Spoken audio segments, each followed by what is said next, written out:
Do we really need guitar pedals? That's a good question, and probably one for long debate. Um, I mean, I've been collecting pedals since 1987. That's a long time ago.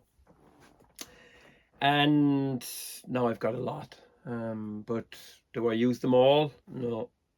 I build up a board or two and hang on to it. Use it for for a long time, and then maybe add and subtract from it. But for the last maybe 4 or 5 months, I've stripped back, and I think it's largely due to the fact that when you actually sit down and think about it, pedal chains and big pedal boards definitely have an effect on the tone of the instrument, trying to balance them all out. You're heading in towards, you're heading into a tuner, you're going into a compressor, and then you're going into noise reduction because of the big chain and stuff like that. And you've lots of choices, you've lots of colors on your palette. But yeah, I thought I'd never say this, but um, I thought I'd never be in a position where I'm not really using pedals anymore because of this very simple setup, and this is what I've been using for the last 3 or 4 months. A tuner isn't really a pedal. Okay, it's the same shape and all that, but it's something you need on your rig. Number one, it's a mute switch, and number two, it's instantly having a guitar tuner on hand in line. It powers the rest of the units as well. But since I bought this Boss BP1, it kind of seems to do everything I want. It kind of gives me a nice punch going into an amplifier. It's Is it an overdrive? It depends on the volume you use. If you crank up if you crank everything up, you can get some nice overdrive or nice breakup from it. But you're really letting the amp do the work. But it's not going to give you, it's not that heavy metal sound. Like if you listen to early 70s albums, like especially a lot of Queen stuff, the guitar isn't that overdriven at all. It sounds like it. It's a big loud and loud, same as Led Zeppelin. Um, it's just a big loud sound. It's what obviously good engineer can mic up an amplifier properly and give you a massive guitar sound. A lot of guys use small amps as well. They weren't booming through Marshall plexis and all that stuff in the studio and stuff. Like sometimes they were using transistor amps. But anyway, not to the diverge or digress. Delay I've always loved, and I love this one. I replaced my DM3 with it. Still have the DM3 here, but this is kind of like, what will I say? I guess less valuable than a DM3 because these are new. But what I normally do, if I was going to, if I wanted more overdrive color, I'd stick another overdrive up here, maybe a Boss OD1 or an MXR Fat Sugar, and then you're covered completely. You know what I mean? You've got your boost and you've got your. So yeah, I'm kind of very happy with this setup. I never thought I'd say it. Most of the demos I've been doing for the last, I'd say since before Christmas, have just gone through this very simple setup. And if this was slightly bigger, this box, I might make something, customize something. And this tuner was up here, and then I had an OD1 down here, I'd be pretty happy. Okay, there's no modulation, you've got no chorus, you've got no flanger. They're things I don't really use anyway. I do like things like the Boss Vibrato and the Dimension C, but I think for recording and stuff like that, it's different. Maybe you could add them on with plugins and stuff like. But for if you want to get as close as possible to the guitar going through the amp, I think like there's always going to be a boost issue. For solos, you're going to have to come up a few decibels. But yeah, I think this is a as close as you're going to get. Well, for me personally, because I was a big pedal user, and I haven't used the Boss board for a while. MXR board is kind of like just lying there. But this thing, it just seems to serve all my needs. Reverb, there's reverb on the Fender Bass Breaker 15, and but this just gives you a beautiful warm analog swell, which is for this. It depends on the style of music you're into. You know, I don't play heavy metal and I don't play death metal or anything like that. I like clean guitar tones mainly, but not loud and clean and punchy. Another thing I've got away from as well, which I found very surprising, and I thought I'd never do without it, is compression. Been using compression since 1992. I've had a Boss CS3 on for until 2016. Then I replaced it with the CS2. CS1 is my favorite, but there's something to the signal I can't really promote. You know, it just. I think the Bass Breaker has a natural style compression that it just sounds right, and you've got all the clarity of the note and stuff. I always found with a compressor there's kind of noise underneath, and it kind of seems to suck tone. The buffers in the pedals as well, the suck tone, and of course when you get long loads of cable, and trying to balance them all out. Pedals are fine. I mean, I still use them at home, you know, if I'm recording and stuff. Like, you can set them up, and I love spending a wet day messing around with all the different types I have. But this really is it for me. You know, I'd say it's kind of a mature setup. You know, mature. Yeah, it kind of lets you get closer to your sound. It lets you get closer to the instrument, I think. Yeah, a lot of times, you know, I plug into the amp with nothing at all.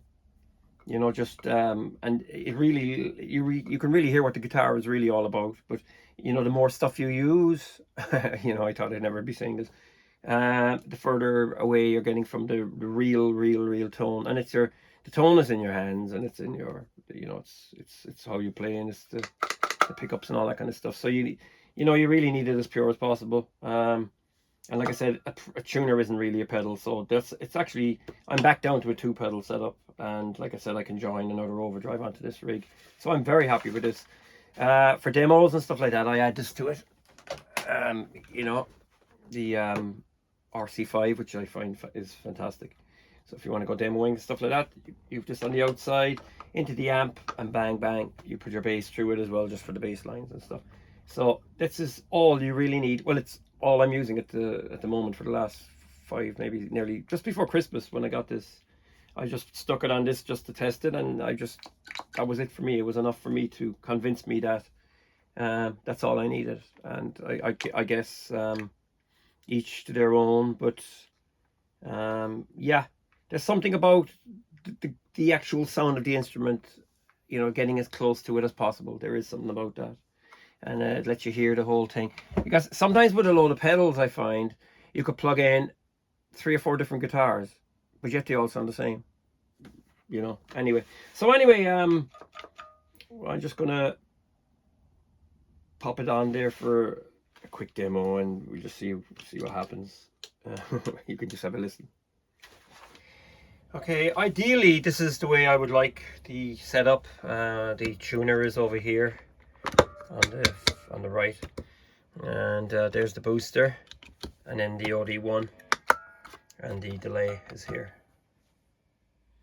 Okay, so this is what the guitar sounds like going into the amp with nothing switched on.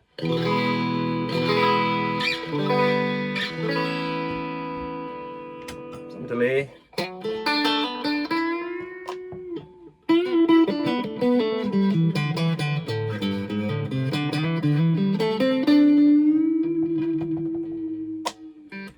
And with a boost.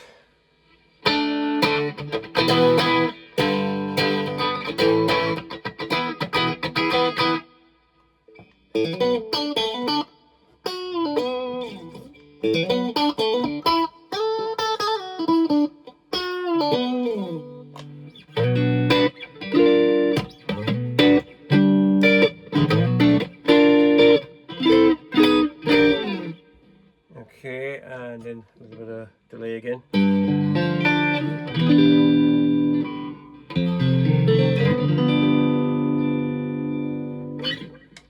So with the OD1 and nothing else on,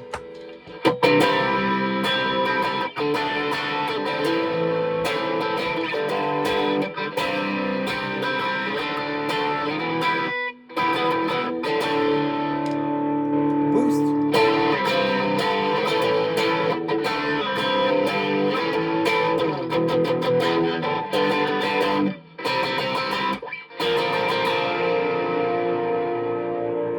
Delay.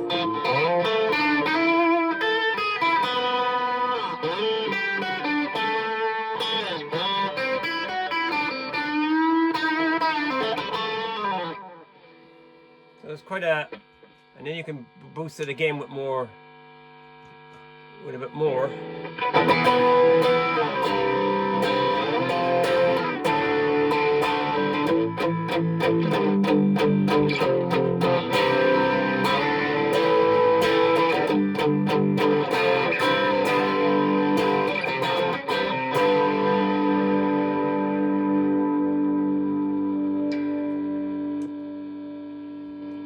More overdrive.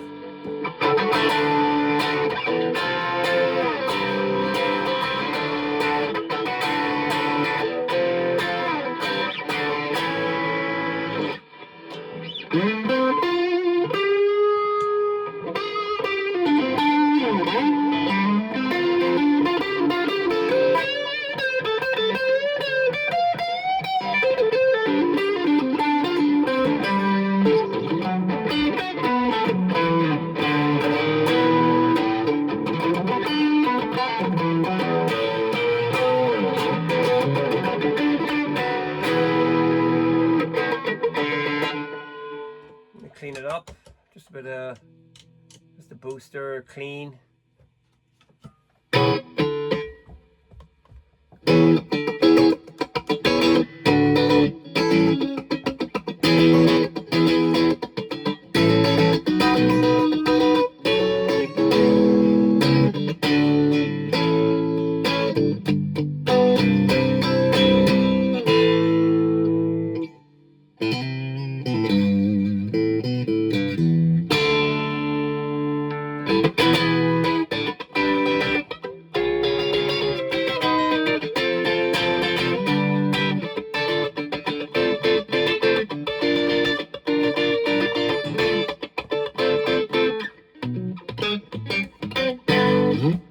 Yeah, so that's it. That's it. There's no more to say really. Do you use pedals, or do you just go as minimal as possible? Let me know what you think in the comments. Please subscribe, smash the like button, and thanks for watching, and take care.